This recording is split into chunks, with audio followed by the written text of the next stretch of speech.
This will be the second month as Cecilia Adapa case no Menoka is still ongoing. But it means the case no. This is because the person also taking on the case no. Wamaya say in a video say if Cecilia Adapa should go scot-free, don't blame him. In fact, Menoka say Martin Amidu and Martin Pebu Omunyina Babeka said the former auditor Ayasakin and also the former OSP or Nwankasa Martin Amidu or Nwankasa resign. All these people are saying say Akuffo Addo or Subain Bia, he will put you in place. Although beto was a fight corruption, but Nwankasa ebe fight against your work. Tinitini. According to these people, Martin Pebu and also Martin Amidu, Omo Pache say Akuffo Addo ewo some character bia or see us a fight corruption, but no one be found the chairs and fight too for fighting corruption. And this is the same thing that is really happening to OSP. You see that chain, no. This guy has been documenting everything that has been happening. In fact, he's transparent. I didn't like him because no, you're a nice lawyer. But immediately, guy way, a special prosecutor, no. Mate Makasa in all the 8 years, almost 8 years of Akuffo Addo's administration, he's the only sensible guy I've seen say he is willing to tackle corruption.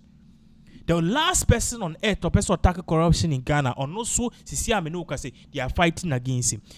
Now, according to OSP, Special Prosecutor Agyapong, or Pacha say, the reason why some cases like Cecilia Adapa cases are Menoka Cecilia Adapa, on by say kuni fee ne other house no, you call not the sika pass a concrete winya or the sika share bathroom ni wedo his case she the scanning ye would the CI then common sense. You should know what I'm talking about here. Bibi boom, it is smelling, it is fishy. So OSP at this are findings we buy no any serious institution and any serious government will actually help him to get what he wants. Now the court is there to actually, it's a rule of law. Until me can say ya chi obi say nipa ne corrupt this into no ya call into 20 years. It goes through processes. They have to hear both sides. So I really understand that. But Special Prosecutor Pache say the judges and the courts are frustrating him because he's not asking say yen jail is Adapa for life. He is in the properties, basic things cranny and farmer no. And they are overriding most of the things are opesoye. Into any Cecilia Adapa ye freezing your account. Na court order they should unfreeze his account. Yachi Cecilia Adapa ni sikana ye dia to the invest. Na court order we have no right to seize the man. A whole lot of other things I can't want. It is really not making the work of the special prosecutor feasible. It's not making it putting it in a position that you can actually attain correct and productive results. In the special prosecutor in a video press conference and no year no party say Ghana for don't blame me if at the end of the day I'm not able to get these people behind bars and I'm not able to execute my duties. 2, I'm out for say baby do know he should resign. But me no can say Martin Amidu Abeka say please don't resign. You go to say my press conference a papa odi 2 when we come back we continue. It's not a scheme as I put it. What we have noticed is a trend. And you will notice that I hardly speak. And it is for a reason. My job is not to go around talking. My job is to do exactly what the law says. And in respect of the mandate of this office. I came into office August 2021. Took me about a year to sit down and to at least find a seat to sit on. And we commenced hard work, even as we were trying to fix the place up. And we started putting the cases in. You get an outcome of one case, you note it down. You get the outcome of another case, you note it down. Now, after August 2023, I've been in this office for 2 years. I can sense something going on. And the way I put it is that there appears to be a developing trend of dismissiveness and lack of regard for the work of the OSP in respect of some of the judges. Is it a matter of we didn't follow the law? I'm always the first to admit a mistake.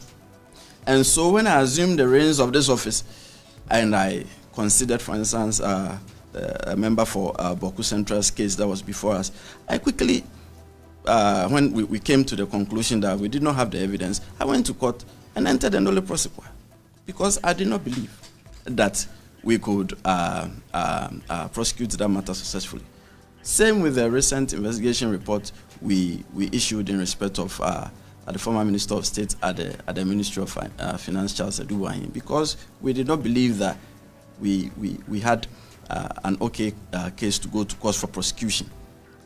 And that is our style. We do not force feed cases. We do not force feed prosecutions. It is our belief that it is not a matter of us going beyond our mandate, but rather a case of hasty dismissiveness and lack of regard. Because if you take the 4 cases I tabled out over a period of time, it all spans from July 2022 to Monday, this very Monday, there's a troubling trend. Okay. Now, one of the cases I said a judge injuncted us from arresting a person. Mind you, we were not in court because it was an ex parte application. We had declared the person wanted as a fugitive from justice. There was absolutely no inquiry as to why we believed that the person was a fugitive from justice. So it is not as if we breached the law.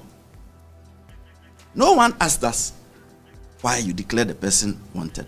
But then we were here, served with an injunction or that we cannot arrest the person. Meanwhile, we know that in our law, no one has the right not to be arrested. No one. You cannot say, I'm granting a person a right not to be arrested. So, when we receive judicial decisions like that, it beggars belief to us that we will be prevented in arresting a person who we believe to be a fugitive from justice. What if we were not investigating corruption? What if the person was a suspected murderer, as I said, or a suspected armed robber? The person will be running around in the streets with an injunction on law enforcement agencies not to arrest him. This is not a breach of the law by the OSP. This is dismissiveness of his work.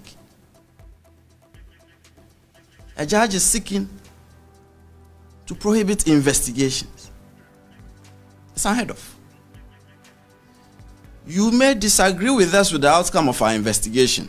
That is a debate of the law. We're all lawyers. You got elevated to the bench because you're a lawyer. Law is not an exact science, so 1 + 1 is not necessarily 2 in the law. Depends on what you can establish. Then again, no one has the right in Ghana not to be investigated. And the statutory power to investigate for corruption and corruption-related offenses is that of the OSP. So if a judge seeks to injunct or prohibit an investigation, the judge is arrogating the power of the OSP to himself. You get it? By deciding who should be investigated and who should not be investigated. But it is not the duty of the court to do that. Wait. Let us bring before you the body of our investigation as evidence. And if you look at it and you decide that the evidence does not show up to the standard of proof required in criminal cases, then you can dismiss it. But don't prevent us from doing our work, from investigating. It is dangerous. As I said, I wasn't sounding as a prophet of doom, but there is doom looming ahead of us. That very soon, a murderer will boldly walk to court to seek an injunction. Should I feel frustrated and resign? I took an oath when I was sworn in. And in my life, when I take on the reins to do something, I do it to the best of my ability.